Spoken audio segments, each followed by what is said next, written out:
I mean, I'm really concerned because it seems like Canadians have gotten totally distracted by this anti-American sentiment that Trudeau and his Liberals are feeling, and I sort of hope that Poilievre would take a different position, but I don't know that he has, and I mean, I think, my perspective was that Poilievre was doing so well in the polls, in part because everyone hated Trudeau so much, Yeah. but because he was saying something different and he was offering something different, and, he's a populist, and he was sort of taking on sacred Yeah.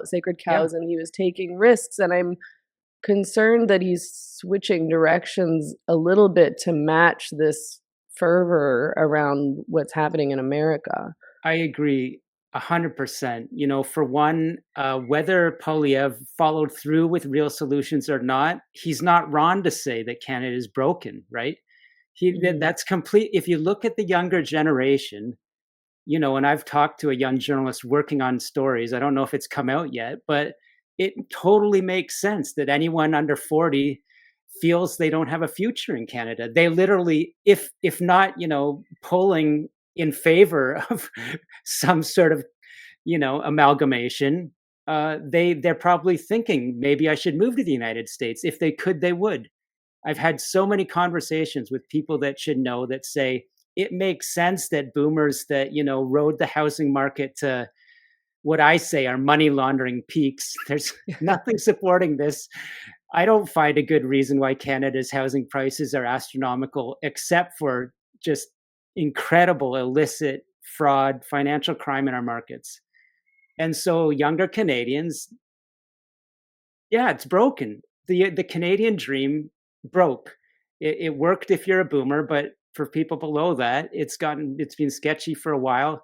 We don't even need to start talking about healthcare lineups, inability to get a family doctor, things that were taken granted before, right? Let's not get into assisted dying and just like all the completely radical policies, right?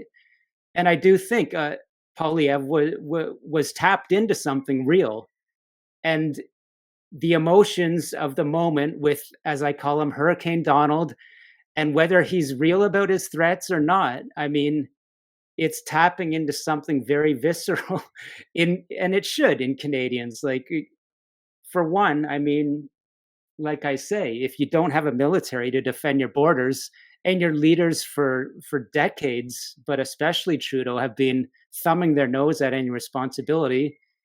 I mean, what Trump's saying, it's not entirely baseless, right? So, but yeah, when you've got Canadian and American hockey teams dropping the gloves before the puck is dropped, you can see that something very, very, I don't know, like I say, visceral, something tribal is going on here, and it's not a good situation. No, it's not a good situation. I mean, this is all Canadians are going into this ego first and to their own detriment, I think. And I just feel like Poilievre would be better off, you know, trying to unify Canadians and Americans as opposed to Yeah, stoking this blazing fire that's happening right now. I agree. Like, I've never thought of running myself, but I, um, look, we're joined at the hip. We're like, we share so much for, Americans and Canadians, and people have written books on this. I never want to, but I do think something good that's come out of this is Canadians, at least, a significant percentage that care about intellectual honesty, have revealed that our image of ourselves was just papered over, right? It was full of illusions. And there are things that we need to consider about being a stronger state.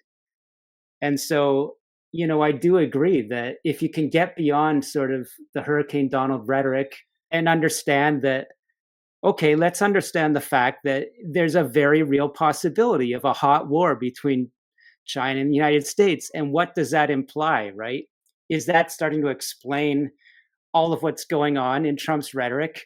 And as I say, does Donald Trump and his administration have a deep distrust because they know what the FBI knows, they know what CIA knows about what I'm saying looks very much like high level compromise in the Trudeau government. I think Trump knows.